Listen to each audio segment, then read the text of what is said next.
We begin in the Democratic Republic of Congo, where Joseph Kabila was sworn in earlier today for a new term as president. The 40-year-old Kabila was inaugurated in Kinshasa amid a heavy police presence throughout the capital. Meanwhile, opposition leader Etienne Tshisekedi is continuing to assert that he is the country's top official.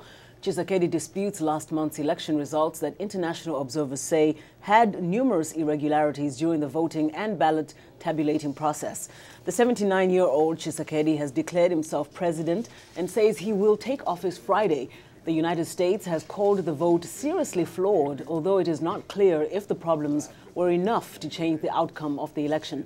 President Kabila has said there is no question about his legitimacy and his re-election, and suggests that Tshisekedi used the appeals system to challenge the results. Clashes are still ongoing in a historic part of Egypt's capital city on Tuesday. Witnesses in Cairo say security forces made another attempt to clear Tahrir Square of protesters who want the ruling military to step down immediately. Police fired weapons and used batons and tear gas in the early morning hours as the demonstrations entered fifth day. This latest unrest broke out Friday as protesters demanded the military rulers relinquish power to a civilian government. They accused the military council of manipulating the transition process for permanent power.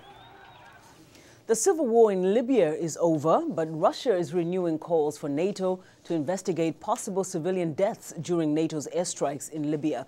Russia's UN ambassador Vitaly Churkin says he will bring the issue to the Security Council on Thursday. United Nations Secretary General Ban Ki-moon says he believes the campaign was conducted within the mandate, making sure there were no human rights violations or civilian casualties. But Churkin says that claims that there were no civilian casualties are simply not true. According to the United Nations, the DRC has the highest incidence of domestic rape of any country in the world. Nearly 2 million women in the country have been raped. Now, a hard-hitting short film depicts sexual assault, murder and mutilation in the Congo, but transposed to a white European setting. Paul Ndiho has more. The movie Untouchable starts with a young blonde girl in a white dress picking flowers next to a large country manor somewhere in rural England. In the film, the characters are white, and its plot: a gang of soldiers break into a posh country mansion and proceed to rape, murder and mutilate. It was made on behalf of the charity Save the Congo to illustrate the effects of the illegal minerals trade in the DRC. And it's associated with horrors of war and violence. Essentially what Untouchable does is that it brings the issues happening in the Congo into our homes and sitting rooms in Britain and across the world. It makes it much more personal. It bridges the distance of Africa. The Congo is seen as this, distant place, this faraway land. Issues happening in the Congo, in Africa, simply doesn't matter to people in Britain. Since its release, the film has prompted both complaints about its graphic content and praise from its uncompromising approach.